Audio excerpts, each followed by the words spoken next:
Let's go. Hello. C'est toujours les intros n'importe comment. Hola, ¿qué tal? Bonjour, bonjour Internet. Alors moi je vais juste changer hop d'emplacement comme ça on se voit. Il y aura un petit décalage hein, pour nous. D'accord. Le mieux c'est de regarder par là. Ok. Bonjour tout le monde et bonjour Jérémy. Salut Jérémy. Et voilà, nous sommes deux Jérémy et c'est là qu'on voit le talent. Ouais. Donc auteur de jeu. Oui. T'as que ces casquettes-là ou t'en as Oh là d'autres? là, non, Non, un paquet? j'en ai beaucoup. J'en ai beaucoup trop. Alors, auteur pour l'instant très connu pour Dictopia, Tout à fait. donc un jeu de lettres qui a eu ses lettres de noblesse, puisque tu as eu des prix, ou tu as eu au Ouais. moins un prix, je me souviens. Et bien en fait, je pensais que j'en avais vu qu'un, mais j'en ai eu deux en fait. Deux. Enfin, le Dictopia a eu deux prix. Et c'est ton premier jeu édité. Tout à fait. Du coup, ça fait quoi? Est-ce que c'est un prix, c'est important? Oui, forcément, mais je veux dire, pour la reconnaissance du boulot accompli, ça apporte quoi en fait C'est une sensation assez bizarre parce que. Alors déjà, j'avais eu le prix Ulule en fait. C'était la première fois, c'était sur Ulule. Il y avait eu le prix du jury du meilleur projet de la semaine, un truc comme ça. Il y avait eu pas mal de petits projets et Dictopia avait été élu. On était face à d'autres projets qui n'avaient rien à voir avec le monde du jeu. Donc bon, mais c'était quand même cool. C'était quand même cool. Puis surtout, on avait fait un super résultat sur Ulule. On avait dépassé les 20 000 euros. Ouais. Et ensuite, eh bien, le deuxième prix, c'était celui de Parthenay.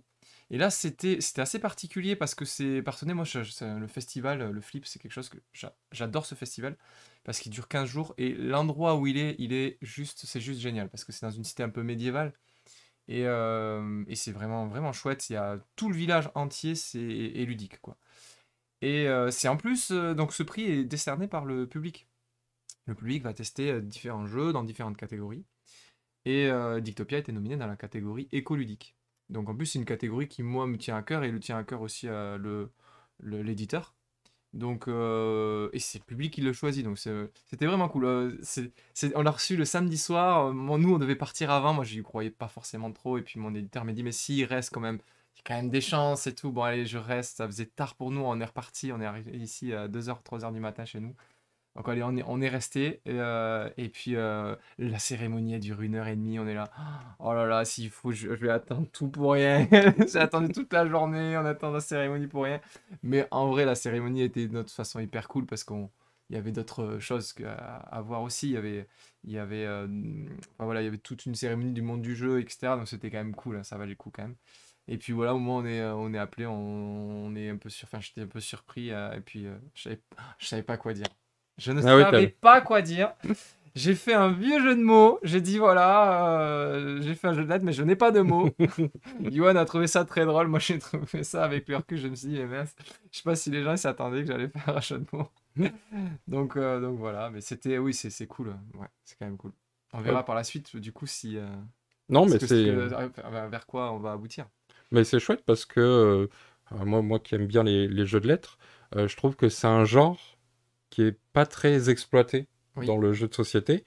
Peut-être, je sais pas pourquoi, peut-être parce qu'il fait trop cérébral ou trop personnes âgées, entre guillemets, alors que pas du tout. C'est au contraire, tout le monde y a joué à ce genre de jeu. Alors, on connaît le Scrabble, l'ancien monde, mais en fait, c'est toujours efficace et je trouve qu'il y a un marché pour ça. Alors, je sais pas si le jeu a bien fonctionné ou. Alors, le jeu, il est tombé en rupture, je crois, au bout de 2 mois, quelque chose comme ça. Et là, il est réédité, il va être réédité, il va sortir, la réédition va ressortir en septembre.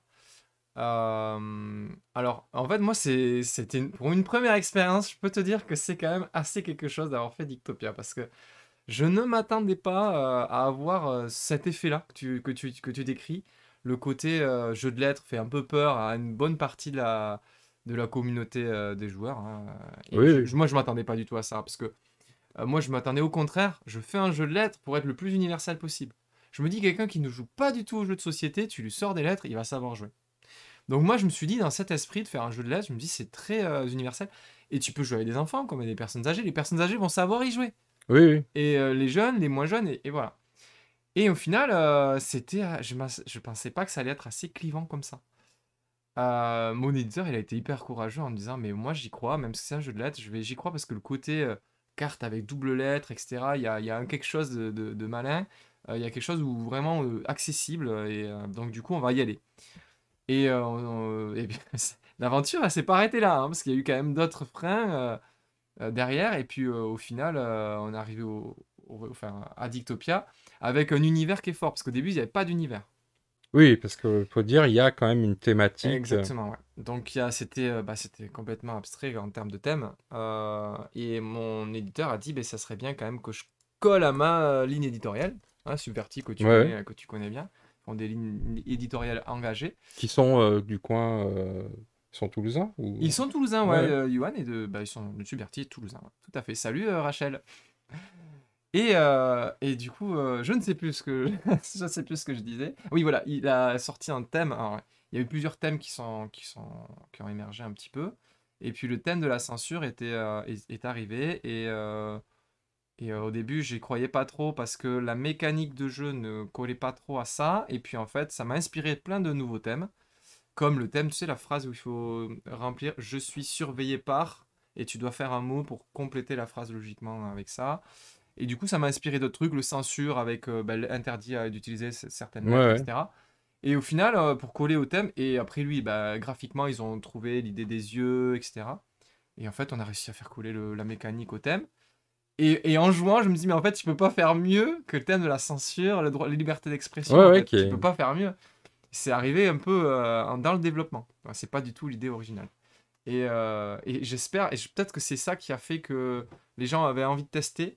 Et c'est ça qui fait que, Oui, parce voilà. qu'il y a Mm. pas, c'est pas juste un jeu de lettres.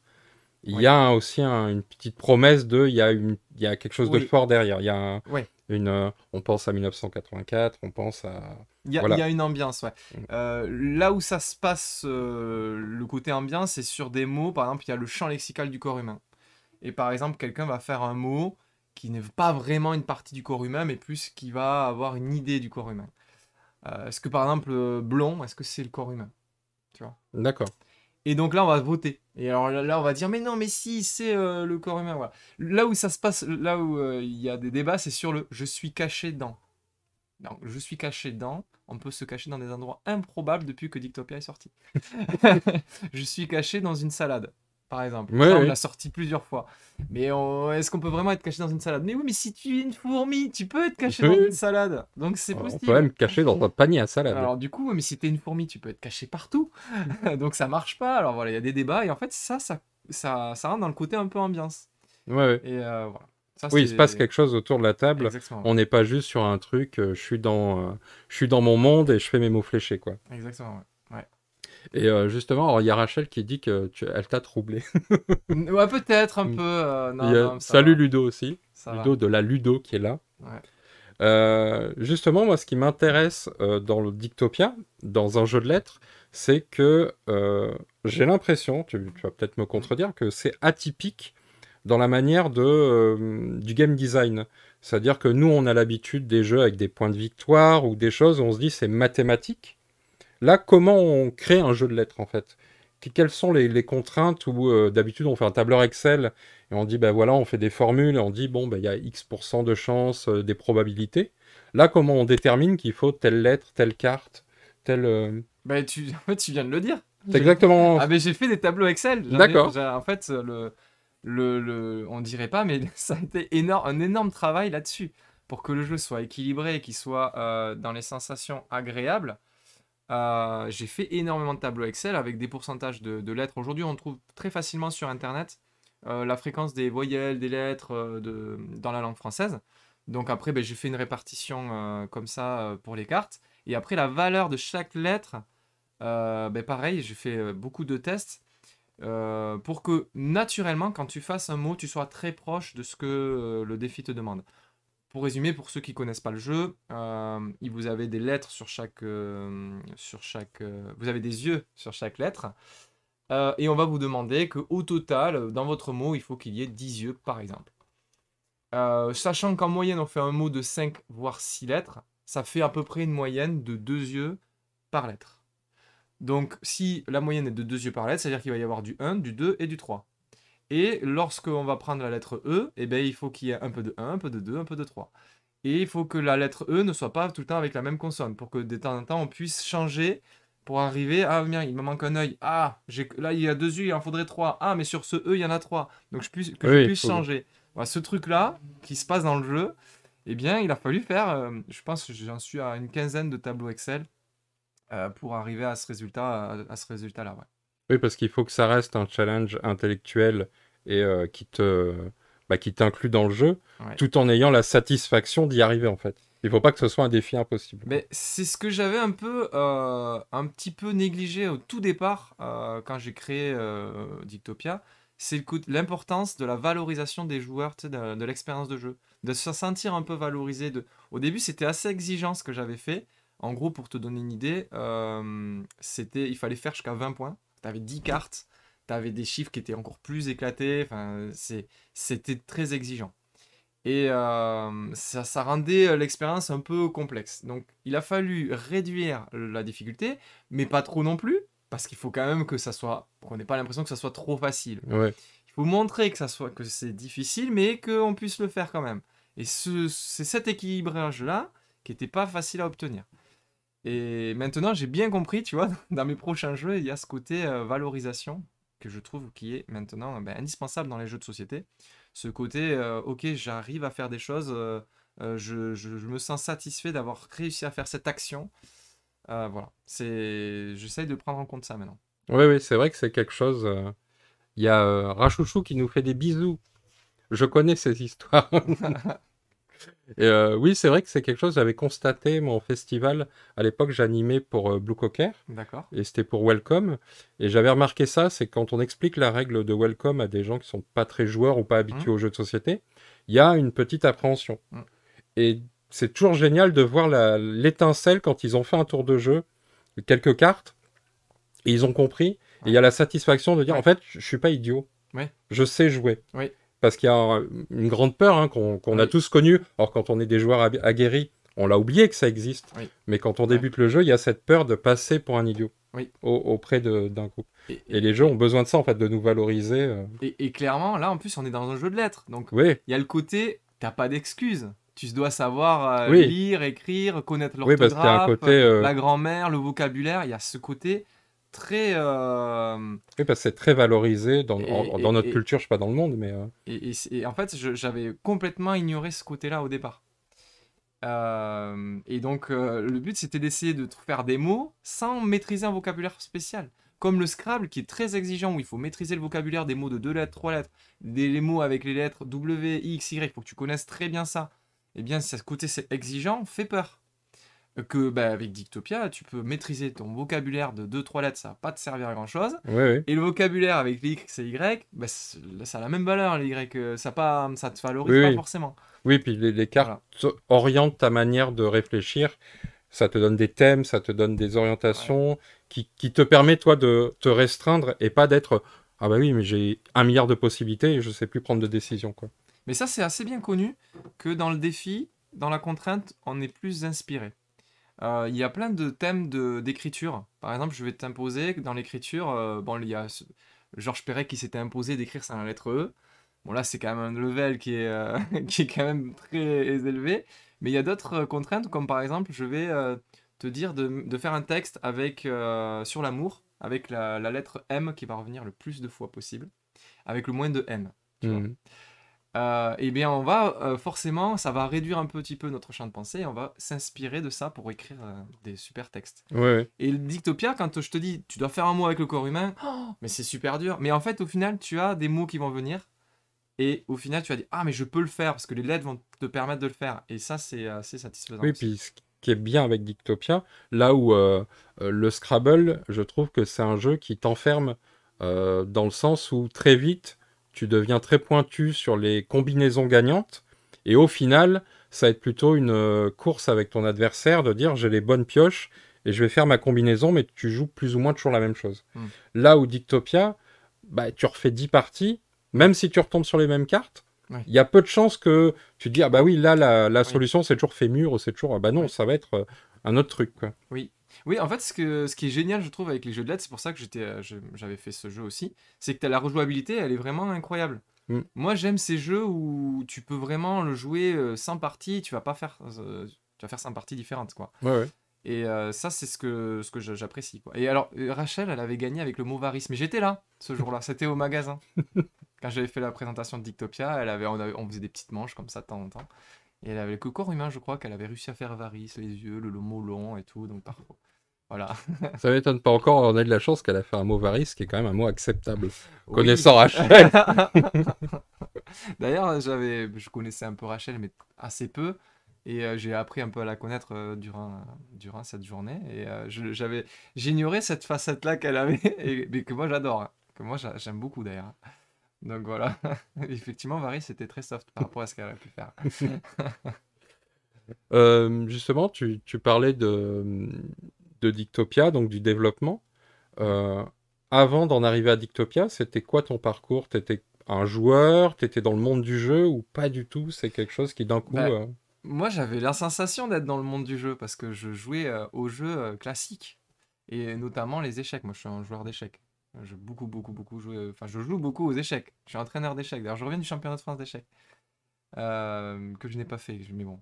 Euh, et en fait, j'ai joué aux jeux classiques. Tu sais, j'ai joué à Labyrinthe, j'ai joué au Qui est, j'ai joué au Scrabble, j'ai joué aux échecs, à Othello, à plein de petits jeux abstraits, au Puissance 4, des choses comme ça. Et puis, j'ai découvert le milieu du jeu. Et puis, voilà, avec toute sa diversité.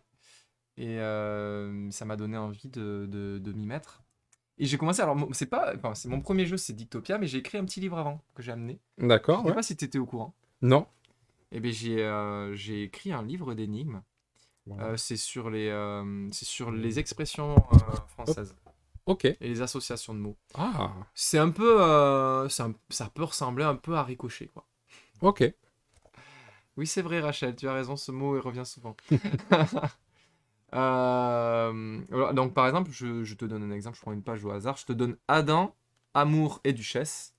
Et il va falloir que tu trouves le mot pomme. Ok. Pour la pomme d'Adam, la pomme d'amour et la pomme duchesse. Ok. Ouais. Et après, tu as biche, bête et coulisses. Faut trouver alors le de biche. Ok. Pied. Voilà, le pied de biche, bête comme ses pieds ou pied à coulisses. Ok. Solitaire, farine et soie. Vert. Voilà, et du coup, tu as vert, pied et pomme. Vert, pied et pomme. Poème. Ce qui te donne la terre. Pour la pomme Ok. de terre, avoir Ah un oui. pied à terre Ah oui, moi j'étais déjà et sur une réseau. un verre de terre. Ok. Ouais, Tu vois. ouais. Voilà, et donc cette concept d'arbre, voilà, j'en ai fait un livre. Voilà. C'est mon tout Ok, bah premier c'est cool. jeu. Et d'ailleurs, on retrouve l'esprit de Dictopia aussi avec les énigmes que j'ai fait en dessous. Ce sont les cartes, en fait, les cartes avec les lettres. Sauf que là, je vous ai mis dans l'ordre les cartes. Il faut choisir à chaque fois ou la consonne ou la voyelle pour faire un mot. Ouais, ouais. Mais il y avait Voilà. déjà, on va Ah dire, oui, les prémices. oui, exactement. Ouais, c'était déjà, ça fait un petit moment là que j'avais ce jeu en tête. Déjà. Et comment s'est passé j'imagine que tu avais déjà plusieurs protos. Enfin, nous, Ouais. on s'est rencontrés une Oui, fois c'est vrai. Ah, où tu avais plusieurs protos. ouais, c'est D'ailleurs, vrai. je pense qu'il y avait déjà le proto Oui, de celui qui sort oui, tout bientôt. à fait. Est-ce que tu as développé tes jeux, tes idées dans ton coin? Ou est-ce que dès le début, tu as mis un pied dans le secteur ludique et tu as vu, il y a des auteurs, des machins, tu t'es rapproché ou pas du tout? Ben, en tout premier lieu, c'était tout seul. Et après, très rapidement, hein, quand même très rapidement, j'ai intégré le Malte Ouais, grâce à un auteur de jeu qui s'appelle Louis Clamy, qui a ouais. fait notamment Mafia des Cuba, qui a fait... j'ai pas envie de dire de bêtises, donc je vais m'arrêter à Mafia des Cuba, qui est son jeu connu, Oui, oui, qui est maintenant parti en Norvège, donc il est plus au Malte. Mais du coup, ouais, c'est lui qui m'a fait rentrer dans le Malte, et tout de suite, j'ai rencontré ben, Alexis, Johan, Alexandre, Benoît, Benoît Turpin, voilà, toutes ces Alexis personnes, Allard, tout ça. voilà, Romaric. Enfin, Romaric Gallonier, donc ouais, tous des auteurs ouais, édités Emilien et aussi, avec ouais, talent en tout à plus. fait, ouais, ouais. Donc c'est Puisque... génial, donc tout de suite j'ai pu les rencontrer, on va faire nos tests de prototypes, avec des retours toujours très pertinents. Oui, c'est très... Et ouais, c'est assez incroyable comme expérience à chaque fois. Et maintenant, ben, je développe mes jeux, donc beaucoup dans mon coin quand même seul. J'ai la chance d'intervenir dans des collèges tous les jours pour faire des animations de jeux. Ok. Et c'est là où je fais beaucoup de tests à ce niveau-là. Parce que le public quand même est quand même génial hein, pour faire des tests de température, voir voir s'il se passe quelque chose ou pas, clairement. Par contre, le test avec d'autres auteurs de jeux, c'est plus des tests où ils vont te donner des orientations, ils vont te donner des idées pour améliorer, pour résoudre certains problèmes ou certains Oui, blocages. oui. Où il y a peut-être même un regard un peu éditeur, Mm, pour dire, ok, ouais, euh, ce truc-là, cet élément-là, en fait, ça va être problématique à l'édition, il faudrait mm, trouver une solution.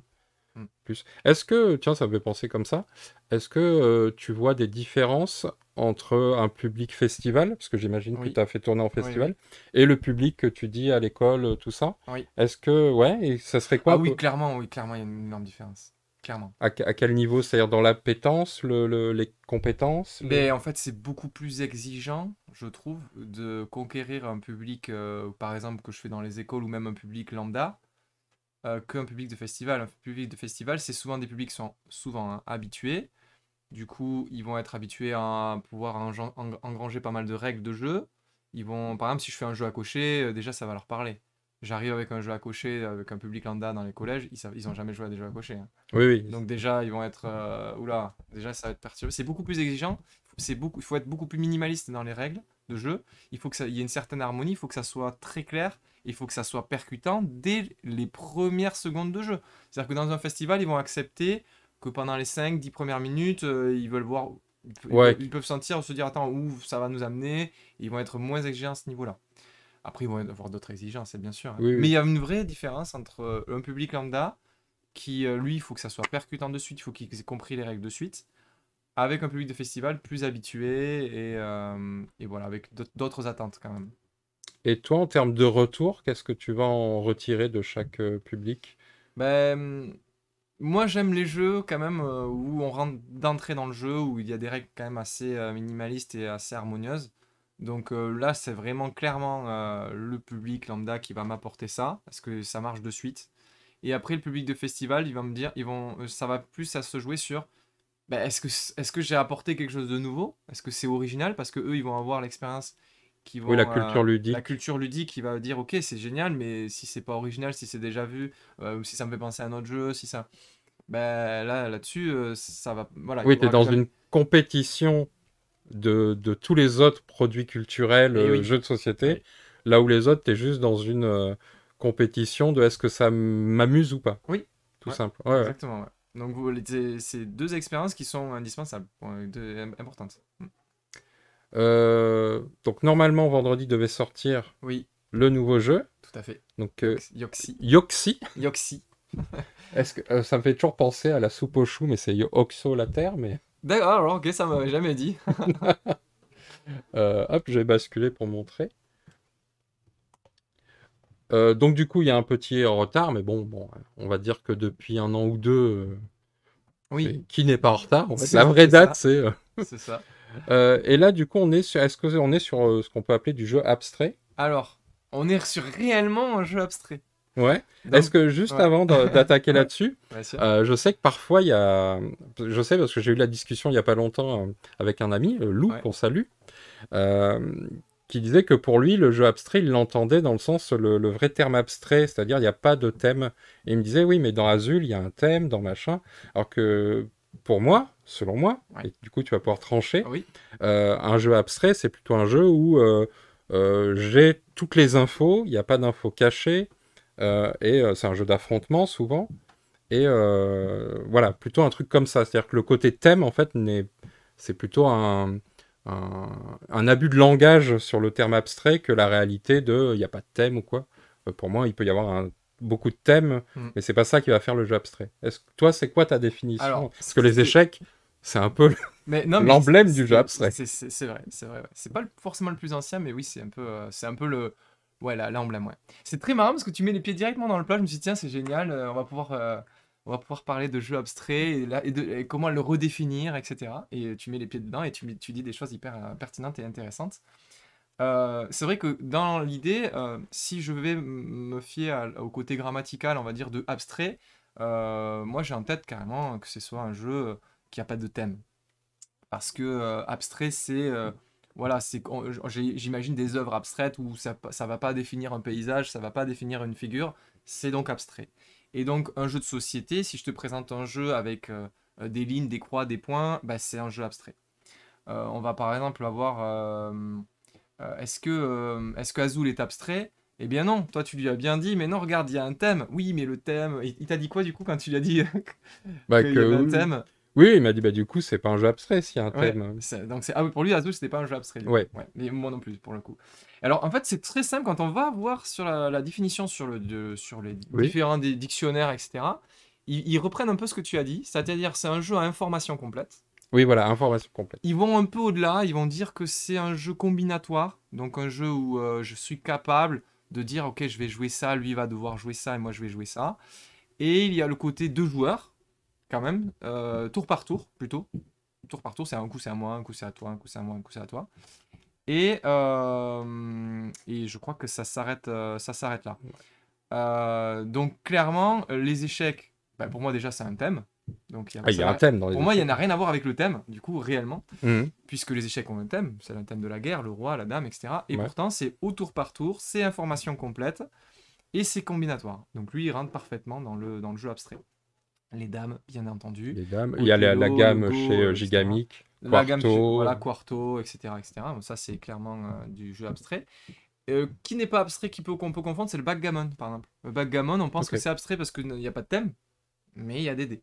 Donc on n'a pas toutes les informations, on sait pas combien je vais faire au niveau du dé, etc. Ouais. C'est du tour par tour, il y a pas et on le met dans le côté abstrait parce qu'il n'y a pas de thème, mais ce n'est pas du tout un jeu abstrait. Azul n'est pas un jeu abstrait.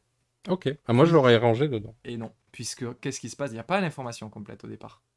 On Oui, va oui. distribuer Oui, parce que pour des... moi, l'information complète, c'est une fois qu'il y a eu la distribution. D'accord. Je pars pas du. Ouais, ouais. Mais d'accord. Mais il n'y a pas de possibilité de théoriser le jeu en disant, par exemple, comme aux échecs, il va y avoir des ouvertures. À Azul, je peux pas faire d'ouverture. Oui, c'est Il vrai. va y avoir une part de hasard et voilà. Alors d'ailleurs, la part de hasard, elle n'est pas totalement annulée dans les jeux abstraits, puisque par exemple, Okito, qui est le jeu de Cosmo Ludo, de Claude Leroy, il y a un placement qui est aléatoire au départ, et après on va jouer. Mais ça reste un jeu abstrait puisque on a l'information complète au départ, et après on va faire du tour par tour. Euh, et après, ouais, donc c'était très. Alors, dans le monde du jeu, parce que moi, depuis que voilà, je parle de Yoxi, Oui. on me dit c'est un jeu abstrait, et du coup, on va mettre d'autres jeux abstraits qui ne le sont pas. Chakra, il y a plein de gens qui disent que c'est abstrait. Mais c'est pas abstrait à Chakra, on va venir choisir des diamants qu'on va rajouter. On n'a pas l'information complète de ce qui va Ouais. sortir par la suite. Donc, ce n'est pas abstrait. Et donc, les gens me disent non, non, non, mais abstrait, pour moi, c'est juste que il n'y a pas de thème. Mais oui, mais à Chakra et Azul, il y a un thème. Oui, mais le thème ne colle pas par rapport à la mécanique de jeu. Ouh, mais alors ça, c'est Ah, complètement subjectif. oui, oui. C'est subjectif Puis de là, dire si le tout thème à coup, sert ou pas. la Du coup, liste ah, mais la s'allonge. liste s'allonge complètement. Donc voilà. Mais là où je rejoins un peu ce que tu as plus ou moins dit, c'est que jeu abstrait, quand tu as dit abus de langage. Mais je suis un peu d'accord, je trouve que le mot, il est pas bien choisi. Oui, oui. Moi, j'appelle ça jeu combinatoire. Tu vois? Ok. Plus que jeu abstrait, effectivement, ça, c'est la porte ouverte à plein de confusions possibles. Et c'est là où il y a plein de débats qui ne devraient pas y avoir. Mais ouais, C'est là où on entre dans ce qu'on appelle le jargon du jeu de oui, société, c'est ça. avec quand tu es dans le monde du jeu de société, abstrait, ça veut dire ça et tout le monde Oui. sait. Et dès qu'on s'éloigne un peu, bah non, chacun Et, y met sa propre. et sa propre interprétation. Je suis d'accord que le terme est pas bien choisi parce qu'on va y apporter son interprétation. Et donc, du coup, c'est pas très clair. Voilà. Et donc, Yoxi, Oui. qu'est-ce que c'est que ce jeu? Alors, Yoxi, qu'est-ce que c'est que ce jeu? C'est un jeu abstrait du coup pour deux joueurs. Est-ce qu'on voit la Ouais, caméra dessus? Hop, ouais, ouais, voilà. Je vais rapprocher du coup vers là. ouais. Alors, la caméra n'est pas de grande qualité, hein, abonnez-vous. L'idée toute simple m'est venue. Enfin, j'ai d'abord eu l'idée. Alors, comme on me dit souvent, mais comment tu fais pour créer tout ça? En fait, le plus dur, c'est de ne pas avoir les idées. Le plus dur, c'est de faire marcher son idée. Parce que moi, l'idée, je l'avais de suite. Je me suis dit, tiens, je vais faire un jeu où on va se partager une pièce avec l'adversaire. Que je vais appeler, moi, le totem. Je vais appeler ça le totem. Donc, un coup, ça va être à moi de le jouer. Un coup, ça va être à l'adversaire de le jouer. Et donc, tour par tour, comme ça, on va jouer le totem. À chaque fois qu'on va déplacer le totem, on va y poser une pièce autour. Euh, Hop, je vais vous montrer les petits pions. Hop, les petits pions ici. Donc, on va y poser une pièce autour. Et l'adversaire va jouer, il va poser une pièce autour, etc., etc. jusqu'à que le totem soit totalement enfermé et immobilisé, c'est-à-dire qu'il ne peut plus jouer le totem. À ce moment-là, eh bien, on va compter le nombre de points que chaque équipe aura mis autour du totem. Sachant que le Y vaut 3, le rond, alors je vais vous montrer les pièces, hein. Hop. Alors, ce qui est marrant, c'est que j'ai trouvé le nom du jeu grâce à... Parce qu'au début, j'avais fait un trait, deux traits, trois traits, c'était pas très lisible. Et donc, je me suis dit, tiens, je vais faire les traits différemment. Je vais faire un rond pour faire le premier trait. Faire un trait. Je vais faire deux traits comme c'était un peu avant. Trois traits, je vais les faire comme ceci. Et quatre traits, je vais les faire comme ceci. Et puis, j'arrivais pas à trouver un nom de jeu. Je suis pas très bon pour trouver les noms de jeu. Et puis, j'ai fait, putain, mais ça fait des lettres. Et je les ai disposés comme ça pour faire le nom Yoxi. J'ai testé un peu toutes les combinaisons. Celle-ci, c'était celle que je préférais. Et donc voilà, donc on a 1 point, 2 points, 3 points et 4 points. Et donc voilà, donc, en gros ça donne ça, une fin de partie, il y a plein de pions tout autour et on va compter le C'est nombre ça, de il y a points. 2 couleurs puisqu'il y a Voilà, 2 exactement. joueurs. Il y a 2 couleurs, parce que l'autre couleur c'est rouge. Voilà. C'est pas noir, je trouvais intéressant que l'éditeur ait choisi... c'est l'éditeur hein, donc, qui a choisi le côté des couleurs, etc. Qui a fait le design bien sûr, comme d'habitude. Et voilà. Et là la partie n'est pas terminée puisqu'en fait on a droit à Yoxi de sauter ses propres pions. Donc si c'est au rouge de jouer, ils peuvent s'échapper par là et par là. Et si c'est au blanc de jouer, ils peuvent s'échapper par là, par là, par là, et la partie continue jusqu'à que le totem soit Soit complètement complètement immobilisé. bloqué. Ouais. Et à ce moment-là, on va compter le nombre de points qui sera autour, et donc celui qui a le plus de points, il remporte la partie. Et ça, c'est un jeu qui m'a pris, j'ai pris 18 mois pour le faire. D'accord. Voilà. Donc j'avais l'idée, le plateau était plus petit au début, on plaçait un peu où on voulait au début, on pouvait sauter n'importe quelle pièce. Donc voilà, j'ai réduit pour qu'on puisse avoir la possibilité de calculer un petit peu les déplacements.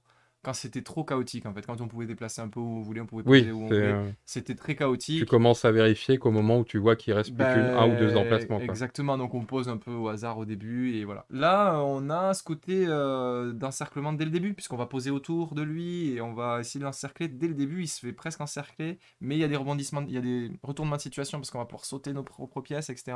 Donc nos propres pièces, on va s'en servir pour se donner des issues de secours, et on va aussi s'en servir pour bloquer l'adversaire pour pas qu'il revienne sur la partie où il est le plus à l'aise. Par exemple, là, il a vachement de points, on va essayer de faire un petit mur de pions pour éviter qu'il revienne sur la partie où il a plus de points. Et de suite, on rentre dans le jeu. C'est Oui, ça oui. et ça, il a fallu un peu de développement pour arriver à ça. Et puis, Et aussi la taille du plateau que j'ai agrandi pour justement que ça soit qu'il y ait des parties vachement différentes à chaque fois, quoi. et en même Voilà. temps, timer, c'est combien de temps une partie à peu Alors, une près? partie, franchement, ça peut durer 5 minutes, hein. Mais après, si c'est... Voilà, si on veut prendre un peu plus de temps, on peut prendre 15 minutes pour faire une partie. Moi, je suis joueur d'échecs, donc Ouais, ce que j'allais dire, il y on a... joue avec le time. Là, je reviens du championnat de Parce France, qu'on appuie, tac, tac. et on avait des pendules à disposition, et clairement, on se mettait une pendule. Voilà, pour qu'il y ait un peu d'enjeu, mais c'est pas du tout obligé, hein, on peut la jouer au Ouais, cool. je regarde une américaine, alors pardon, j'ai oublié le nom, c'est une youtubeuse qui fait des parties, alors c'est du Blitz, je crois que ça Ah s'appelle. oui, je sais qui... Et ouais, elle affronte donc des champions ou des gens. Et j'adore ça. Alors, Ah ouais, moi, je suis pas joueur d'échecs, donc je maîtrise juste ouais, le déplacement des pièces, mais toutes les subtilités. Mais j'aime bien ce côté où il y a l'explication de dire, bon, elle, en 5 minutes, des fois, c'est plié. ouais. Ou l'inverse, quoi.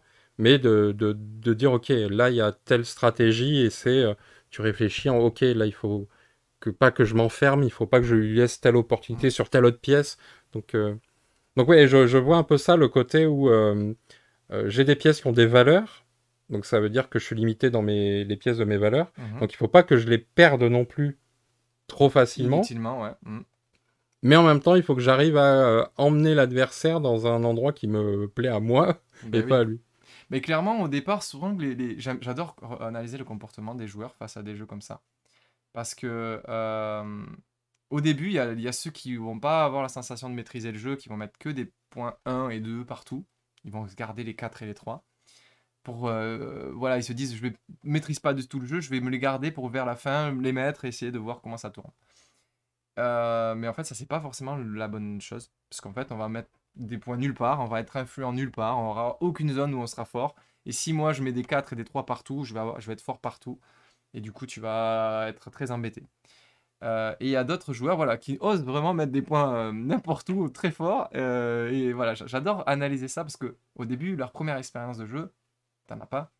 Du coup, tu vas jouer avec l'instinct. Et l'instinct révèle des choses sur la personnalité des personnes. Et ça, j'aime beaucoup de voir et analyser ça.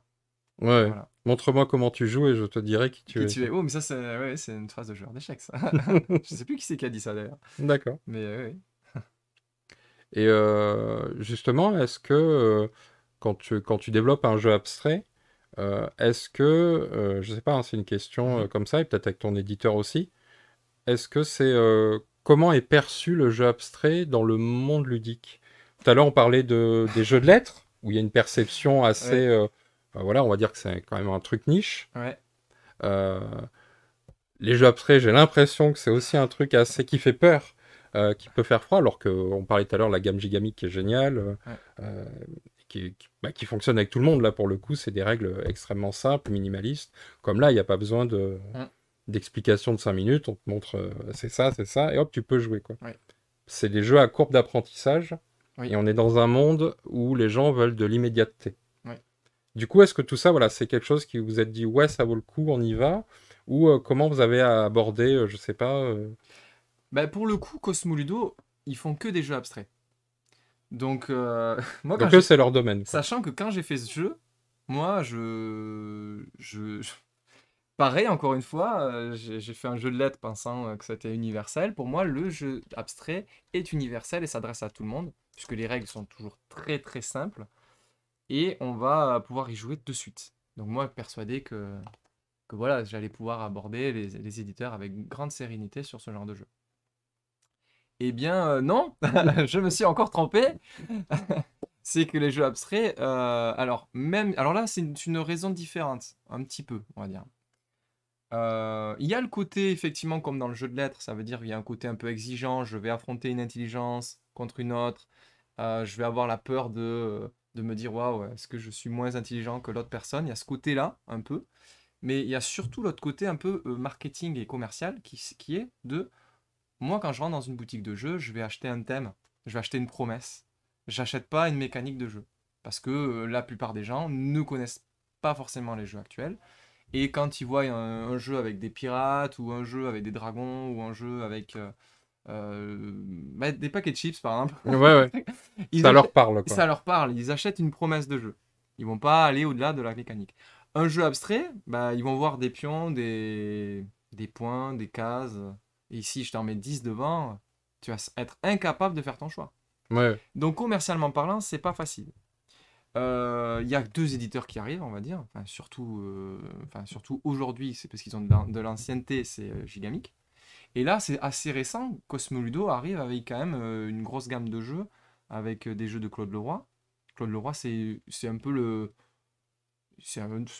maître des jeux abstraits. Il en a fait énormément. Il a fait Giges, qui est un gros gros succès depuis 30 ans. Ouais. Il a fait des gros jeux, quoi. Donc ils en arrivent avec trois jeux de Claude Leroy, plus un quatrième jeu de Bruno Catala, qui est Camon. Et en fait, ce qu'il y a de très fort chez Cosmo Ludo, c'est qu'ils arrivent à faire un design très attrayant. On sort un peu du côté froid, austère du jeu abstrait, noir et blanc. Voilà, ils arrivent avec de la couleur, ils arrivent avec des symboles, ils arrivent avec une gamme de jeux qui, vous savez, c'est comme très collection. C'est Oui, exactement le même format, le même design, le même. ce que j'allais dire, moi, Ouais. l'impression que j'ai en voyant la boîte et si je, sans savoir Oui, ce qu'il y avait dedans, j'ai ce côté un peu luxe. oui, Ça fait un peu oui. belle collection Ouais, de. objet à collectionner, ouais. Ouais, Ouais. Et c'est ce qu'ils ont voulu faire, enfin, c'est ce qu'ils veulent faire, hein, ils continuent à faire d'ailleurs. Et, euh, et voilà, donc là, je suis leur nouveauté parce que jusqu'à présent, ils ont sorti les 4 jeux, je crois, quasiment d'un coup. Et là, c'est leur cinquième jeu, c'est la nouveauté, euh, qui devrait sortir en septembre, du coup. Mais on l'a quand même présenté à Parthenay. Donc au d'accord. festival de Parthenay, ils avaient fait venir une centaine d'exemplaires. Et ils ont tout vendu à Parthenay. Ok, du coup, les retours. Mais ouais, ils ont été plutôt positifs. En fait, ce qui était agréable pour les joueurs, c'était que la prise en main était rapide. Oui, Et le côté un c'est peu immédiat. originalité dans le concept quand même. Et voilà. Il y a le côté, même si je joue pas à des jeux abstraits, je suis quand même capable d'y jouer. En fait, c'est ce que j'essaye de faire, hein, même, tu vois, sur les jeux de lettres. Moi, j'ai voulu faire un jeu de lettres hyper accessible. Et pareil pour... Enfin, pas au départ, mais au final, je me suis dit, avec l'expérience de Dictopia, je me suis dit, ok, il faut faire des jeux accessibles et qui parlent à tout le monde, quoi. Donc, Oui, d'ailleurs, juste, on a oublié de parler de l'illustrateur, donc c'est Tom c'est Delahaye. Tom Delahaye, ouais. Et que- C'est l'éditeur également. Ok, Ouais, d'accord. Tom Delahaye, ouais, qui a fait le design de tous les jeux. C'est un designer à la Ouais, base. bon, Ouais, on revoit un peu ouais, sur la boîte, il y a ce côté design. ouais. Euh, Est-ce que quand on est joueur, effectivement, les jeux de lettres ou les jeux abstraits, on n'y va pas ou peu. Comment tu pourrais arriver à les convaincre, à dire, mais si, en fait, c'est une expérience, tu vas t'y amuser. Alors, c'est vrai que moi, j'ai pas les mêmes attentes, si tu veux, quand je vais dans un jeu de société. Moi, clairement, je vais te le dire, moi, je suis un pur méca. C'est-à-dire que il peut y avoir n'importe quel thème. Si derrière, mécaniquement, c'est pas fou, je vais le voir et ça va me bloquer et je vais pas du tout aimer. J'ai découvert, plus ou moins, avec l'expérience, que j'étais un peu jeu à l'allemande. Je sais pas si Ouais, ça... ouais. Les jeux sont souvent moches, mais très méca, quoi. Et j'ai l'impression que moi, c'est ça en fait. Donc, je vais pas convaincre les gens qui, eux, cherchent absolument d'être presque dans le jeu de rôle ou Ouais, dans de la dans la narration. narration, dans quelque chose de très immersif. Et je sais très bien qu'il y a ce public-là aussi, hein, il y a pas de, je ne juge vraiment pas du tout. Mais clairement, moi, je suis plus dans le côté mécanique. Il va se passer quelque chose en vous. Il va se passer quelque chose dans votre façon de réfléchir. Votre façon de réfléchir va être bousculée. Votre logique va être bousculée. Et en plus de vivre une expérience, vous allez aussi, ça va aussi vous servir dans votre quotidien, j'ai envie de dire. Parce que ça va vous ouvrir d'autres horizons. Et moi, c'est ce qui me passionne dans les jeux abstraits, dans les échecs ou dans d'autres jeux, c'est que notre logique, elle est bouleversée. On est obligé de faire cet effort de revoir un peu nos standards, quoi. Comme par exemple, ma logique, au départ, je ne connais pas le jeu, je vais mettre des petites valeurs. L'expérience de jeu va m'apporter que il faut pas, c'est pas forcément la bonne solution. Oui, tout à l'heure, tu disais, c'est un peu, quand les joueurs abordent ce genre de jeu, ils l'abordent en, c'est mon intelligence contre Oui, celle de l'autre, alors qu'en réalité, c'est toujours mon intelligence contre mon intelligence, oui, c'est-à-dire qu'à chaque fois, c'est plus moi que je vais faire progresser, que je vais battre, que oui. mon adversaire finalement. Mais c'est exactement ça. Moi, c'est pour ça aussi que je me passionne pour ça, parce que je, c'est avant tout comment se connaître à soi, quoi. C'est s'améliorer, et c'est effectivement un combat en soi-même, de ne pas avoir peur, d'aller au-delà de ses peurs d'aller vers cette expérience-là, hein. Salutations, Matt Tange. Alors, je sais jamais, alors, je dis jamais les noms en entier, hein, pour éviter, tu sais, les gens qui mettent des noms Ah bizarres. oui, oui. Alors, Salut euh, Robin. ma tante Jack White. Ouais. Donc ouais, on est presque en fin de live, les gens, hein. Ouais, Euh, Tiens, moi, ça me fait penser, comme toi, tu joues aux échecs, je vais avoir deux questions là-dessus. ouais. La première, c'est, moi, j'aime bien dire, par exemple, que pour moi, le jeu de société, c'est l'entièreté de tout ce qui fait jeu de société, et qu'à l'intérieur, on a le jeu abstrait, le jeu de cartes, le jeu de rôle. Moi, j'aime bien tout mettre dedans. Je Oui. considère que il y Mm, a beaucoup de personnes qui, pour elles, le jeu de société, c'est en mm, fait le jeu de plateau. mm. C'est juste cette gamme-là. Est-ce que toi, tu vois les échecs, tu le placerais dans les jeux de société ou non, c'est quelque chose d'à part? Alors, le... ils sont en train de se battre pour le faire rentrer dans le jeu de sport et je crois que ça y est, ils y sont arrivés, ils ont mis le Oui, sport c'est vrai que c'est aussi un sport. voilà, c'est clair que Quand tu joues pour le. oui, c'est vrai que c'est un sport parce que tu dépenses des calories, mais qu'est-ce qu'on définit le sport? Moi, j'ai envie de dire que du moment que on est autour d'une table, qu'on passe un moment à jouer, que ça soit des cartes, des pions, des plateaux, pour moi, tout ça, c'est des jeux de société. Le jeu de rôle, pour moi, c'est un jeu de société aussi. Pour moi, pour moi, c'est très large. Le spectre est vraiment très large. Donc, clairement, le jeu de société, oui, les échecs sont un jeu de société. Et je vois pas. Et ceux qui disent que c'est que les jeux de plateau qui sont des jeux de société, ben, il faut qu'ils me donnent leur raison, parce que je vois pas. Peut-être qu'ils ont raison, mais je Il y connais a pas pas leur de. argument là. Un jeu de cartes, c'est pas un jeu de société? Oui, oui. J'ai pas de. Là, j'ai pas de. La J'arrive pas à belote. défendre le truc, hein. Oui, Ah, oui. j'adore la belote d'ailleurs. Et le deuxième truc, c'est l'image que j'ai moi des échecs. c'est Ouais, que c'est un jeu sans fin. C'est-à-dire que j'ai toujours l'impression, ça fait longtemps que ça ouais, se joue. Là, pour regarder un peu, comme je t'ai dit, ouais, je touche de loin, c'est-à-dire je suis plus j'apprécie plus les réactions des gens autour de l'échiquier mm, que de réellement le coup. Voilà, bon, j'aime bien aller voir, c'est ceux qui expliquent mm, les ouvertures machin, les telles prises de fin, les ouais, fins de partie, ou voilà. Donc voilà, juste comme ça pour me dire, ah ouais, en fait, c'est passionnant. Mais j'ai l'impression que c'est un jeu sans fin, c'est-à-dire on peut y rejouer, on trouvera toujours quelque chose ou quoi. mm, Dans le jeu de société, dans le jeu de plateau ouais, plutôt plus précisément, il y a toujours ce questionnement de est-ce qu'on peut la rejouabilité, mm. la profondeur, tout ça. Est-ce que toi, c'est quelque chose en tant que joueur d'échecs que tu recherches aussi dans le jeu de plateau? Est-ce que tu vois une distinction ou pas du tout? Ou en fait, non, ce qui compte, c'est l'expérience qu'on m'a proposée et pas le fait que je vais pouvoir y rejouer 1000 fois et qu'à chaque fois, ce sera une profondeur supplémentaire, quoi. Je vais essayer d'argumenter d'illustrer ton propos avec une image que j'aime bien. J'aime bien donner cette image-là. Quand je joue à un nouveau jeu de société, j'ai l'impression de rentrer dans un nouvel univers, dans une nouvelle salle. Imagine un super showroom avec des jolis canapés, un joli bar, une jolie bibliothèque. Et j'aime découvrir le design, la décoration. Quand je joue aux échecs, en fait, c'est tellement profond, tellement sans fin, comme tu disais, que là, j'ai l'impression de découvrir un paysage de montagne sans fin, en fait, où il y a même, je n'aperçois même pas l'horizon, en fait. Et ça, c'est passionnant parce qu'on sait qu'on va pouvoir y apprendre infiniment des choses. C'est vraiment une expérience qui est cool. Mais il faut vraiment dissocier les deux. Et le problème qu'il y a, c'est que j'ai l'impression aussi que c'est deux mondes bien à part. Il y a ceux qui veulent découvrir des choses comme les échecs. Ceux qui jouent aux échecs jouent quasiment que aux échecs. En fait. Ils sont tellement perdus dans leur montagne que qu'en fait ils en sortent pas en fait. Ils sont tellement waouh, je découvre encore des choses, il y a encore derrière une Oui, colline derrière. il y a pas le Ils- besoin d'aller c'est découvrir ça. d'autres Exact. expériences. Parce qu'ils sont déjà, un monde tellement riche qu'ils restent là-dessus, c'est tellement exigeant, ça demande beaucoup d'apprentissage pour avoir un bon niveau, etc. Ils restent là-dedans. Par contre, ceux qui sont dans le monde du jeu de société, j'ai aussi envie de leur dire, mais il existe d'autres choses que les jeux de société que vous connaissez. Allez jeter un coup d'œil dans les jeux abstraits et dans les échecs notamment. Vous verrez qu'il y a aussi une exploration qui est intéressante à faire. Pour moi, il faut vraiment les deux. Il faut vraiment les deux. Les deux vaillent le coup, quoi. Et j'espère être la personne qui va réconcilier les deux, tu vois. Avec Yoxi. Avec Yoxi, peut-être. D'un côté, on a. Non, pas forcément avec Yoxi, même avec d'autres jeux, tu vois. Il y aura le côté très méca des échecs, mais le côté un peu univers. Et en ce moment, tu vois, j'essaye de. Ben là, je suis en train de travailler sur un prototype. D'ailleurs, Rachel y a joué.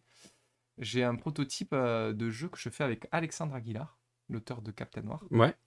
Un jeu justement très thématique et donc, j'essaye d'utiliser un peu mon expérience de joueur d'échecs pour faire de la mécanique et m'inspirer un petit peu et Alexandre qui est très très jeu de société, très voilà, il aime beaucoup tout ce qui est thème, etc.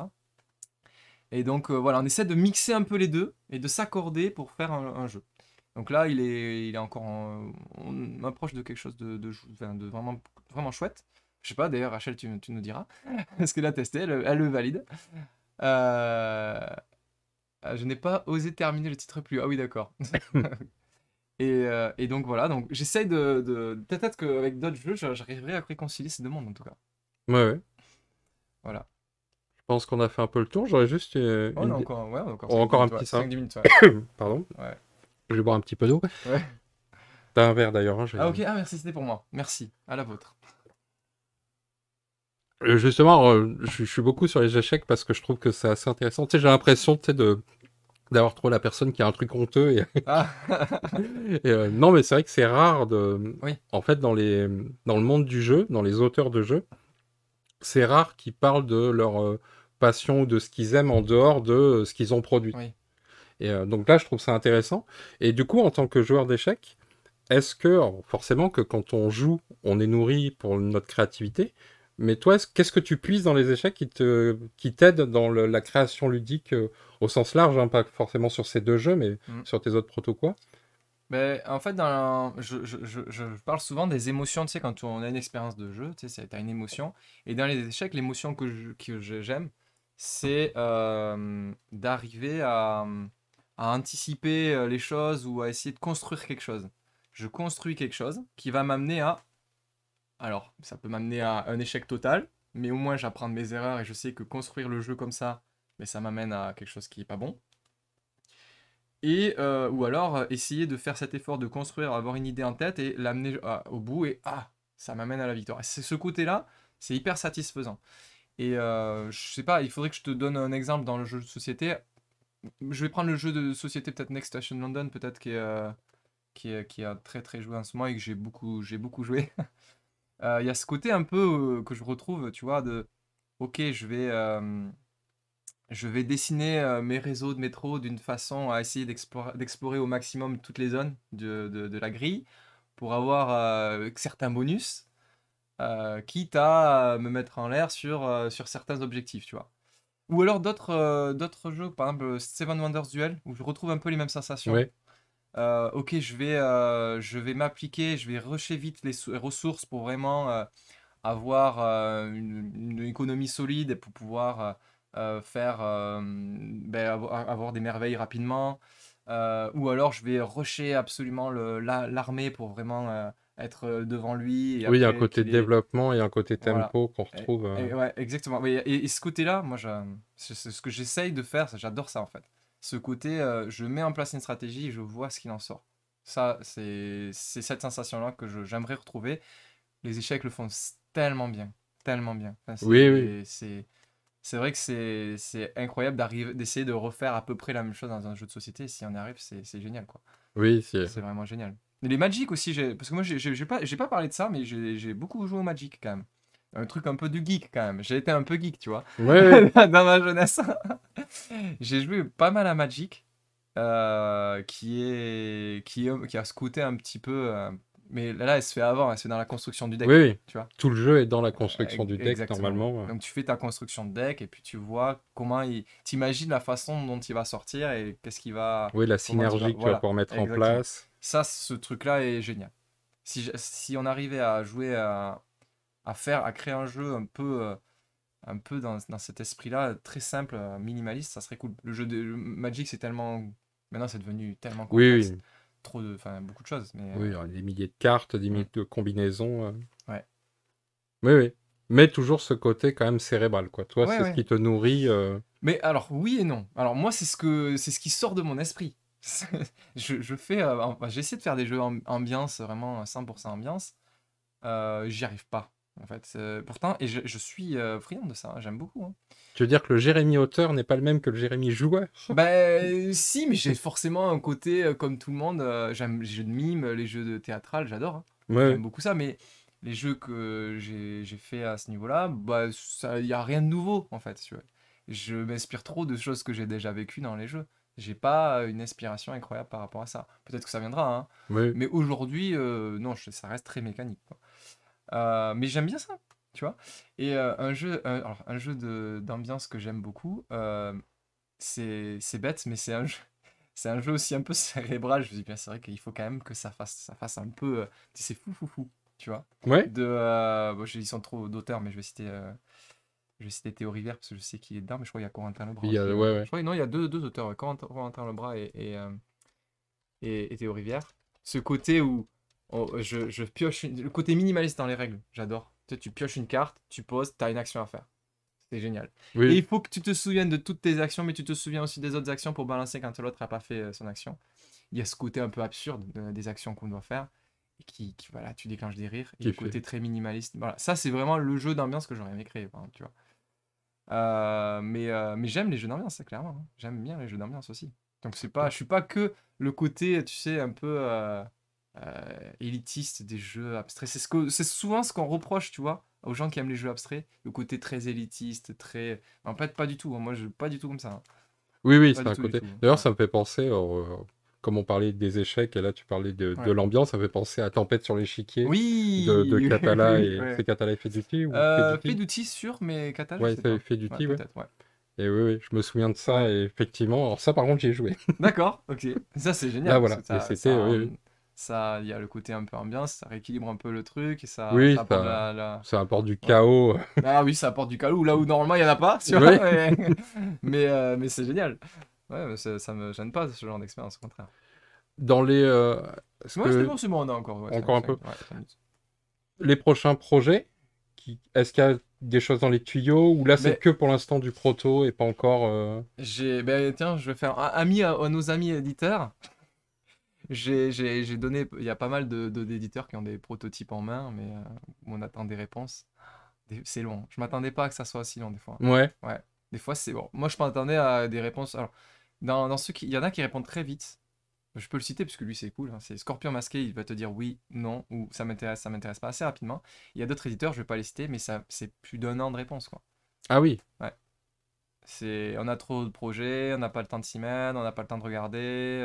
oui, oui. Oui, ou pour peu que ton Mais projet il tombe sur un projet plus ou moins identique qu'ils ont déjà dans les tuyaux. ouais, donc c'est. Enfin, moi, un an pour te donner une réponse, je trouve ça fou, en fait. Je Ouais, ouais. trouve ça fou. Je Oui, préfère qu'on me pour la dise. réponse, oui. Mais moi, je préfère qu'on me dise, ben, cette année, on le fait pas. Si t'as pas trouvé d'éditeur, représente-le nous l'année prochaine. Parce ils ont un calendrier de. Certains ont des calendriers, bon, nous, on est plein jusqu'à 2025. Ok. Moi, je trouve ça. Ça veut dire qu'ils se bloquent des projets pendant 3 ans. Oui, oui. C'est bizarre, quoi. Enfin, Oui, il n'y a pas le... Si, alors je sais, oui, pour donner l'exemple, je sais que Cocktail Games, pour avoir discuté avec eux ouais, il y a un an ou deux sur un projet que j'avais, ouais, je sais qu'ils ont ça, ils ont un planning, ouais. mais ils se laissent l'opportunité d'essayer des jeux pour les coups de cœur. D'accord, Ils disent, bah voilà, si ça avait été un coup de cœur, on faisait. d'accord. Donc il y en a quelques-uns, mais ouais, il y en a, ils Ça, c'est une sont... bonne stratégie, ouais. Ouais. Oui, oui. Mais ouais, donc dans l'ensemble, là, les projets, j'ai pas mal de petits projets qui sont dans les éditeurs, mais rien de concret encore. Donc, je peux pas, voilà, j'ai rien de spécial. Il y a Vichy qui arrive bientôt, donc là, je Ouais, vais pouvoir les relancer. Je fais le salon pro. Ils ont été géniaux cette année, ils ont séparé le salon pro avec le salon joueur. ouais, ouais. Donc, il a Est-ce fallu que c'est choisir bien, ça. justement? Est-ce que c'est une bonne idée ou pas? Pour moi, C'est bien pour nous, pour moi, ça peut pas en être une tant que bonne idée. professionnel, Ah c'est ouais, bien parce ouais, que on a un espace oui, réservé, ça va être que pour nous. Mais du coup, éloigner le public, parce que le public, il se ouais, déplace aussi s'il y a les auteurs, bah s'il y oui. a... Pour moi, ça peut pas être une bonne idée. Enfin, c'est pas Ouais. possible. Tu restes les deux Ah week-ends ou oui, tu oui. fais que le Ah non, premier? je reste mais je peux pas faire les deux en fait. C'était compliqué de faire les deux. Donc j'en fais qu'un et il a fallu choisir. Et ben j'ai fait le Le pro. pro? Mais c'est dommage parce que moi j'adore faire le côté joueur, rien que pour moi personnellement jouer à des jeux et rencontrer le public. Mais moi j'adore ça. Mais là je vais être privé de ça parce qu'ils ont séparé les deux. Non, pour moi Parce que c'est ça terrible. prend trop d'ampleur par rapport à ce qu'eux, ils peuvent gérer en Ouais, termes de... Justement, les autres années, à part l'année dernière qui est particulière, mais les autres années, Vichy, c'était la rencontre éditeur-boutique, en ouais, gros, ou oui. distributeur-boutique. C'est-à-dire que moi, j'ai accompagné une fois Alain, Mm, Blue Cocker, et une fois Le Passe-Temps, mm, et ils étaient là, Le Passe-Temps, ils viennent, et les autres boutiques pareil, ils viennent voir les produits de fin d'année, oui. c'est-à-dire les nouveautés l'année prochaine, bah, Mm. c'est pas le moment. Là, nous, on est en rush de fin d'année, etc. Maintenant que les auteurs aussi, tu arrives à avoir des rendez-vous, enfin, comment arrivent les éditeurs à gérer le côté, il faut qu'on accueille les boutiques pour leur présenter nos produits, Ouais. et en même temps, il faut qu'on fasse des rendez-vous pro, j'imagine, ou... Alors, je t'avoue que je suis pas très bien organisé. J'ai quelques rendez-vous, je crois que j'en ai 3. Mais c'est pas trop, enfin, c'est pas assez. Je compte un peu sur le truc. Moi, je fais des jeux qui sont assez rapides, donc c'est pas des jeux que tu as besoin d'une heure pour présenter. Donc, je compte un peu là-dessus. Je pense que ça va être à la volette. Ça va être, bah, est-ce que dimanche, tu as Oui, un creux des de 10 minutes, je rencontres. te montre le concept. Si ça te va, je te laisse le proto, vous le testez. Et laisser les protos un peu comme ça. Présenter en 5 minutes et laisser comme ça. Je compte un peu là-dessus. Parce qu'effectivement, oui, c'est compliqué. On paye en tant qu'auteur, tu payes très cher le salon. Enfin, moi, pour moi, ça revient cher, hein. Le trajet, l'hébergement, plus je paye le pass pour y aller. Moi, je suis auteur débutant, donc tu vois, c'est le truc. Oui, on est sur des budgets à 300-400 balles. Ben voilà, c'est ça. Donc, c'est quand même élevé. Et Oui, oui. pas du tout sûr d'être rentabilisé, hein, donc, Oui, parce qu'en plus, dans l'année, on a Cannes, en rendez-vous Ouais. Ouais. pro, Oui, oui, où toi, en tant qu'auteur, tu peux aller oui. pour faire des rencontres. Il y a Cannes, il y a quoi, PEL? Ouais, il y a PEL, il y a Cannes, il y a Est-ce que PEL et Partenay, Cannes. ouais. Alors Partenay, c'est pas très, c'est vraiment très joueur, c'est Oui, pas c'est pas le trop lieu pour faire l'endroit. les rendez-vous pro, même si j'en ai fait et c'était cool, j'ai fait un peu de réseau, mais c'est pas le meilleur endroit pour présenter des prototypes, clairement. Oui, et du coup, Vichy s'impose comme l'endroit parce qu'il n'y a rien Oui, en fait. mais c'est ah oui, Après Paris Ludique, ah mais c'est génial. Là, ils ont le en termes de timing et surtout en termes géographiques, ils sont au centre de la France, ils ont tout pour faire un festival génial. ouais. Mais cette année, ils ont décidé de faire les deux séparés. Moi, je trouve que c'est pas une bonne idée. Je suis pas le seul à le penser. Moi non plus. Enfin, je Mais trouve que c'est bien pour le côté pro, ouais. c'est-à-dire que si tu te focuses que en imaginant c'est une rencontre entre professionnels, Mm, enfin interprofessionnels, c'est génial parce que du coup, tu as vraiment de l'espace qui va être mm. entièrement dédié, parce que Vichy, c'est quand même petit Oui. en termes d'espace. Euh, donc ça, je trouve ça bien, mais en termes de faire venir les gens au monde du jeu, je trouve ça pas bien parce que du coup, Bah oui. je pense que, je sais pas, hein, je m'avance peut-être, mais je pense qu'il y aura une bonne partie des professionnels qui ne seront plus là. Mm, Les youtubeurs, les influenceurs, ils seront plus là, ça c'est quasi sûr, mm. à part s'ils habitent dans le coin. Donc le public, ils viennent aussi pour ça, ils viennent pour rencontrer des auteurs. C'était peut-être pas le vrai il y a 5 ans en arrière. Oui. Je pense qu'aujourd'hui, ça devient un peu plus vrai. Mm, Dès que tu commences à avoir un petit nom, un petit peu de mm, réseau, etc., les gens viennent aussi pour ça, ils viennent voir pour les influenceurs aussi, ils mm, viennent voir d'autres joueurs. Enfin, mm. j'ai peur que... On se verra peut-être alors. ouais, on verra Rachel. Cool. Et nous, on y sera. Moi, j'y serai aussi. J'y serai Oui. aussi, mais comme tu disais, voilà, moi j'ai une chaîne, j'ai 10 abonnés les gens, et, euh, et donc voilà, moi aussi c'est un budget conséquent. Alors j'ai Ouais. la chance pour le transport, je me greffe dans la Blue Cocker mobile, D'accord. mais oui, Bah, l'hébergement, etc. bah, moi, je me joins avec d'autres auteurs. J'y vais avec Romaric Calonnier. J'y vais avec Alexandre Aguilar. Je sais plus après. Je sais même plus. Oui, il y a, J'ai suivi on a un groupe, groupe Messenger donc pour y aller. Oui, nous, je- je crois qu'on embarque. mais c'est à l'origine, c'est Romaric qui a mis. Voilà, Alain nous dit il fera une boutique pour vendre des bouts d'auteur. Euh, Mais oui, ça reste quand même pour. Alors toi, je sais pas d'ailleurs, est-ce que avec Dictopia, tout ça, le regard ou les contacts que tu as avec les éditeurs, ça a apporté quelque chose ou pas encore? Ou pas du tout? c'est encore un peu tôt pour le dire, mais oui, quand même un petit peu. Ouais, surtout, alors moi, c'est plutôt au niveau des auteurs en fait.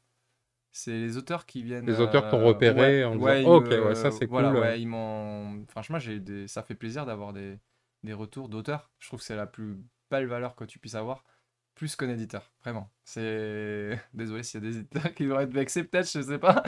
Mais vraiment, c'est quand tu vois des auteurs qui te disent, ouais, vraiment, le game design est vraiment chouette, l'équilibre et tout est très bien. Ça fait vraiment plaisir. J'ai une mauvaise nouvelle pour toi, a priori, il y aura Rachel dans la voiture avec toi. Non, avec moi? Oui, avec Ah ouais? Ah Alexandre. d'accord, ok. Je sais même plus avec quelle voiture j'y vais, hein, donc faut que je reviens, je te dis, je reviens de 10 jours de championnat de France d'échecs, je suis déconnecté de tout là. Donc Et, voilà. et ouais, et du coup, donc je vais pas dire que tu es auteur débutant, parce que maintenant tu as 2 jeux édités, ce Ouais, qui est ouais. déjà. Oui, moi Ce qui est- ouais, ouais. Même si toi, j'imagine peut-être que Moi tu te intérieurement, considères encore, ouais. je me considère comme débutant dans l'expérience que je peux avoir entre un auteur et un éditeur. Mais après, dans la création de jeux, j'ai quand même, quand j'étais enfant, je créais des petites choses, mais c'est pas. Je sais pas en fait si je vais pouvoir. Je sais pas faire la différence entre un auteur vraiment débutant et quelqu'un qui va avoir une expérience incroyable. C'est surtout là où ça me manque, c'est l'expérience que j'ai avec les éditeurs. Là, clairement, je suis vraiment débutant et c'est là où j'ai Il vraiment y a besoin d'ateliers, des choses à de. apprendre et des choses à me développer. Mais après, en game design, je suis pas sûr que même en ayant fait 10 jeux, je sois tu vois, et un niveau encore supérieur. Tu vois, c'est pas cette expérience-là qui me manquerait. C'est vraiment l'expérience le lien qu'on peut entretenir avec un éditeur. Ouais. Et Ouais, justement, en termes de rencontres auteur-éditeur, ouais. du coup, les festivals, ça reste quand même le point central très important. Bah, aujourd'hui, c'est le seul t'es auteur débutant, justement, c'est un peu la façon que tu as de les rencontrer. Après, quand tu as un grand nom et que tu connais tout le monde, tu as déjà travaillé avec la moitié des éditeurs, il suffit que tu envoies un mail et tu es pris au sérieux et tu es de suite, on te répond de suite. Maintenant, c'est vrai que vu que je suis déjà édité, j'ai déjà eu un jeu qui a été primé, c'est sûr que maintenant, j'espère que quand tu envoies un mail, tu es un peu Oui, plus un regardé côté. qu'avant. Parce que moi, j'ai envoyé des mails partout, il y a j'ai plein d'éditeurs qui m'ont même pas répondu, hein. Jamais répondu, hein. Et il y en a beaucoup. Mais après, je comprends, hein, ils reçoivent 1000 demandes par mois, donc, enfin, 1000 Oui, oui, il par an, doit être. pardon. Par an, donc ça se comprend aussi. Et puis, voilà. Mais bon. Mais en tout cas, les festivals, ça me permet de faire du réseau, de créer des liens, et comme ça, quand tu envoies un mail, ils se rappellent de toi, quoi. Oui, Donc ça voilà. devient. Puis Ouais, de c'était montrer surtout ça. surtout. C'est Bruno Catala un jour qui avait dit que c'était pas le meilleur endroit pour me présenter des jeux en festival. Mais bon, lui, c'est Bruno Catala, donc après, Oui, oui. il a d'autres moyens de présenter des prototypes. Je le vois mal Oui, arriver avec la petite manette juste sa présenter. tête Ouais. suffit à présenter. Non, Ah, ce jeu, ça a l'air pas mal. non, mais c'est vrai qu'il a pas Oui, besoin de ça, lui.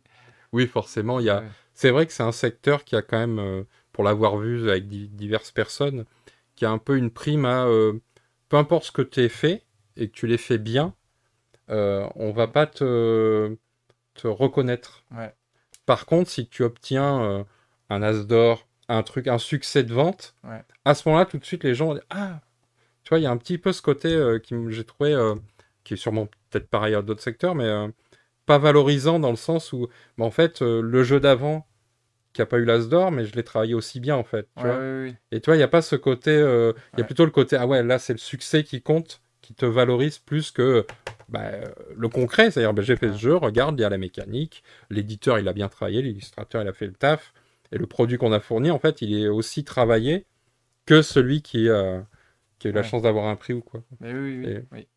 trouve qu'il y aura peut-être un truc à travailler là-dessus, sur le secteur de, comme tu disais, de valorisation par les pairs. Mm. Tu vois, il n'y a pas de prix ludique. Oui, On en a déjà parlé plein de fois, mais oui, sur le travail ouais, accompli ou comme on peut ouais, avoir les Oscars, les trucs comme ça, où c'est le secteur qui se réunit pour dire, bah voilà, cette année, cette personne, et pas ce jeu, ouais, mais cette personne, on estime que, bah voilà, parce que ouais, moi je considère qu'il y a toujours du... Tu sais, on parle toujours dans les critiques de dire oui, mais c'est subjectif ou quoi, et moi je considère qu'il y a aussi de l'objectif. mm, C'est-à-dire, comme tu dis, c'est une mécanique. ouais, Et donc, si c'est une mécanique, on peut dire ça fonctionne pas. Il y a une intention d'auteur, il y a une promesse. On peut donc dire si la promesse est tenue ou oui, pas, si l'intention est lisible ou pas. Enfin, tu vois, il y a oui, quand même des choses qui sont. Et donc, ça, du coup, on peut le valoriser en tant qu'auteur. Bah, j'imagine que toi, tu dois voir ça chez des collègues en disant putain, ça, ce jeu, bravo, quoi, t'as ouais, trouvé un truc. Et inversement, quand on est le bien sûr, voir. ouais, ouais. Mm, Et je trouve que c'est ce qui manque peut-être à ce secteur. mm. Un, un vrai festival pro. Tu vois, dans le sens où on n'est pas là pour vendre des choses, mais plutôt pour se Ouais. rencontrer, pour mettre en avant, Bah, s'auto-congratuler en fait, déjà, il hein. faudrait commencer par professionnaliser un peu mieux Oui, c'est le, vrai. le secteur avant Oui, d'arriver c'est à vrai. faire ce genre de convention, mais J'ai que 10 abonnés. Oui, oui. Oui, oui, bah, ouais, moi je prêche pour ma paroisse. C'est vrai que le côté oui, média, bah, il est indispensable oui, oui, pour tout le secteur. C'est-à-dire que tout le monde est oui, bien c'est vrai. content qu'on parle des jeux, qu'on les mette en avant. Mais en même temps, c'est celui où il est le moins pérennisé, etc. Bon, les auteurs, ça s'est un peu amélioré, mais c'est pas encore. Ouais, On est encore sur des faibles pourcentages et c'est un peu compliqué, mm, même au niveau de la valorisation de votre existence ouais, en ouais. tant que tel, vos noms sur les boîtes. Oui, ça c'est assez récent. Moi, en tant que média, le fait de pas forcément citer, Oui, voilà. Donc il y a encore un boulot à faire. ouais, ouais, après, ouais, ça s'améliore quand Mais même ça, voilà. beaucoup, beaucoup. Tu peux pas révolutionner ça du jour au lendemain, mais c'est déjà pas mal, enfin, c'est déjà, Oui, ouais. Bon, après, moi, personnellement, je le fais pas. Bon, après, c'est toujours bien quand t'es cité et quand t'es tout ça, mais c'est pas grave. Bon, après, c'est vrai que j'étais quand même surpris au début, quand même, dans le monde du jeu, quand les gens présentaient des jeux, ils disaient c'était le jeu de, et après, ils citaient direct l'éditeur, mais pas l'auteur. Je me suis dit, ça, c'est marrant quand même, dans le livre, c'est comme si tu disais, c'est le nouveau c'est livre le nouveau de. Gallimard. Le nouveau Gallimard. Tu sais, Ça n'a aucun sens parce que ça ne veut rien dire. ça faisait un peu ça. Bon, après, je pense quand même que dans le jeu, il y a quand même l'éditeur qui travaille plus, je Oui, pense, que dans le livre. Il y a un gros effort au niveau illustration, au niveau, etc. Donc Oui, je oui, puis il y comprends quand a même. certains Mais éditeurs ont une gamme, ouais. ce qui fait que très clairement, pour les plus anciens, comme Mm, ça on fera pas de jaloux avec ceux qui existent encore, mm, mm. un Histari, ça voulait dire quelque chose. Ouais, ouais. Un- Oui, ouais, ouais, Il y avait déjà voilà, une marque de fabrique, quoi. tout à fait. Ouais. Mais après, c'est pas. Je comprends. Attends, je voulais répondre à Alain aussi. Il disait, c'est mignon. Il a dit, en gros, qu'on réponde pas de suite. Tu sais, en gros, par rapport au fait que les éditeurs qui répondaient pas. Tu sais. Oui, Mais effectivement, je comprends. Quand j'ai l'expérience de certains éditeurs qui m'ont dit, mais nous, on reçoit mais oui, oui, 1000 bah oui. prototypes dans l'année et ils reçoivent beaucoup, beaucoup de prototypes de gens qui font un peu comme ça, des jeux dans leur coin, ils envoient ça et puis ils en reçoivent énormément. Donc, je l'entends et moi, je l'accepte complètement. Par contre, des fois, après, je préfère qu'on me dise, bah, pour l'instant, on a une session. Il y a pas mal d'éditeurs qui font ça, et je trouve ça assez appréciable. C'est en gros, on fait une session en février, donc ne t'attends pas à avoir de réponse avant février, puisqu'on va faire une grosse session en février, où on va tester tous les prototypes, et à ce moment-là, on va te répondre. Moi, je trouve que c'est quand même bien de s'organiser comme ça, par exemple. Mais ne pas avoir de réponse, des fois, pas d'un éditeur, hein, des fois c'est 10 éditeurs, hein. Donc, Oui, d'au moins avoir un moi, truc. j'ai quand même des éditeurs qui m'ont pris des prototypes et ça fait 6 mois. Et quand je leur envoie des mails, j'ai pas de réponse. Donc après qu'ils me disent, ben, en ce moment on n'a pas le temps, ok, pas de problème, mais quand t'as pas de Oui, réponse, oui, c'est une réponse en fait. J'aime donc pas le après temps. tu dis, ok, bon, ben, le jeu ne leur intéresse pas, mais moi ça me gêne pas qu'ils me disent, ben, ça nous intéresse pas, ou Ouais. on n'est pas capable de te répondre de suite, on préfère attendre l'année prochaine pour te répondre. Mais au moins tu sais, et puis il a pas de passer à autre chose, Oui, quoi. oui. Mais après, je suis pas éditeur, je ne connais pas le métier d'éditeur. Je parle de mon point de vue à moi en tant qu'auteur, que Oui, cette sensation, elle est pas bah, agréable, quoi. c'est vrai que c'est assez particulier parce qu'on est bon, on est un secteur niche, malgré tout, le jeu de société, Ouais, même s'il brasse plusieurs centaines de millions d'euros oui. pour nous, chiffre d'affaires. D'ailleurs, j'ai vu passer les chiffres de Ah, Embracer, donc la boîte qui a racheté Asmodée. Et donc, dans leur chiffre annuel, je crois que c'est 220 millions d'euros qu'a rapporté Asmodée à Embracer. ouais. Donc ça, c'est monde, hein, j'imagine, hein. Je ne connais pas non plus le métier d'éditeur. Alain non plus ne Ouais, connaît pas. Moi, d'un point de vue extérieur, même si là où j'allais en venir, c'était de dire qu'on est quand même dans un secteur qui brasse un peu d'argent, mais où ouais, les structures sont quand même des petites structures en ouais. fait. Ah oui. Donc avec très peu de personnes, et donc forcément, humainement, c'est difficile à gérer. Mm. Mais moi, en tant qu'extérieur, je suis toujours étonné qu'il n'y ait pas... on parlait des festivals où il y en a Mhm. finalement deux, trois dans l'année, euh, qu'il n'y ait pas un système de sourcing qui ait été mis en Ouais. place, un système qui permettrait à tous et toutes de pouvoir, un, proposer des choses, et de l'autre côté, de pouvoir dire, hey, ce projet m'intéresse, ou j'aimerais bien bosser avec toi, parce qu'il n'y a pas que j'aimerais que tu édites mon jeu, il y a aussi, bah, tu vois, cette boîte-là d'édition. Humainement, je sens qu'il y a un feeling, j'ai Mm. envie de bosser avec toi, ou j'ai l'impression qu'il n'y a pas cet espace-là, en fait. Bah, alors déjà, Je dis c'est extérieur, hein, parce que je suis. il y a eu deux événements là que le Malte a créé avec, on a convoqué des éditeurs qui sont venus. D'ailleurs, Alain était venu pour une édition. Il y avait peut-être Où des croquettes. ah, non, mais il y avait un resto. C'était au double jeu à porter.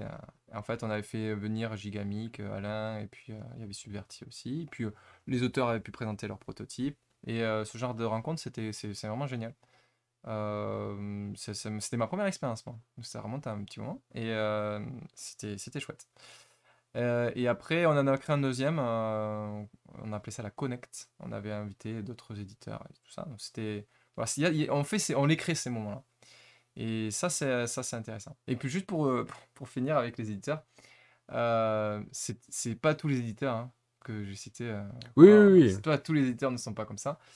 Et après, il y a des personnes qui font du sourcing après pour des éditeurs. Ça existe. Oui, ça, il y en a qui. Ça existe aussi, hein. Et voilà, que j'ai rencontré d'ailleurs. J'en connais quelques-uns maintenant. Alors, on Voilà. nous demande quel est l'avantage de concentrer ça sur un seul moment. Ça permet d'avoir tous les éditeurs d'un coup, de les voir d'un coup, quoi. C'est pas comme un festival. Les festivals, les éditeurs, ils ont des fois la tête ailleurs, ils sont occupés, ils ont une demi-heure, des fois c'est un peu, ils ont pas forcément le temps. Là, ça permet qu'un auteur voit plusieurs éditeurs en même temps sur une journée. Ça permet en plus de se revoir entre auteurs et de tester des choses. Là, on est vraiment sur du développement, enfin du projet, du sourcing pur, quoi. On n'est pas dans un festival, c'est toujours délicat, moi je trouve. Mais c'est ce qui existe aujourd'hui, mais Oui, oui. l'avantage c'est ça. Après, l'avantage pour un éditeur, peut-être qu'il voit, je sais pas, peut-être qu'il voit au moins un collectif d'auteurs, donc c'est censé être sérieux ce qu'on on présente. Et du coup, ça lui permet d'avoir plein de prototypes. Oui, Pour le coup, quoi. il y a un côté où, j'allais dire écrémage, c'est pas le bon terme, mais où ce que l'éditeur il recherche aussi, c'est forcément le meilleur jeu, mais Ouais. en tout cas le jeu qui va lui plaire. Mais c'est aussi le côté, je sais que si je travaille avec cette personne, elle a déjà du bagage, enfin, l'expérience va bien se passer, le développement, euh, puisque souvent le manque d'expérience, j'imagine, ça doit apporter des complications. Mm, Donc il y a aussi ça, et c'est vrai que peut-être ces moments-là, ça permet ça. Ça mm. permet de faire venir des auteurs qui ont déjà, entre guillemets, compris ce qu'était le métier Mm. d'auteur, les Oui, relations c'est ça. Et si j'ai un jour j'ai du temps, je ferai une semaine de dev avec plein d'auteurs. à la niche, ça serait bien. Voilà, je sais pas s'il faut qu'on te libère parce que tu avais un Bah oui, rendez-vous. non pour moi c'est oui. Là je faut que je vais Faut voir. vraiment Ah, qu'on te libère. En tout cas, ouais. merci beaucoup. Mm, C'était super intéressant et passionnant. mm. Mais ouais, très bien. Merci de l'accueil en tout cas, c'était très très Bah, chouette. Et bien quand tu veux, je reviens. voilà, Alain dit qu'il ne travaille pas qu'un jeu, mais il travaille aussi un auteur. D'accord. Ça veut dire quoi? Ouais, il faut demander à Benoît. Mais oui oui. Ok, Bon, on essaiera de ça, peut-être de se faire un petit repas, Alain, Ah avec ouais? toi, si Ah ça ben te ouais. dit. Mais en fait, Alain, je le connais dans les festivals, je le croise, on parle, on a toujours On le voit de loin. on a toujours un petit mot, voilà, enfin, voilà, il est hyper sympa, Alain, et donc ça sera avec plaisir Bah ouais, qu'on ait le plus l'occasion de discuter un peu plus que d'habitude, qu'on ne fait que se croiser en ouais, ouais. festival, quoi. Attention, quand on démarre une discussion avec Alain, Mais, ça finit à 5 h du matin. ah ben moi je suis un couche-tard, donc c'est pas un problème. Ok, bah merci beaucoup en tout cas. Eh ben merci, Bisous tout le monde. Et puis le replay sera en ligne dans quelques jours. merci. À bientôt! Ciao, ciao!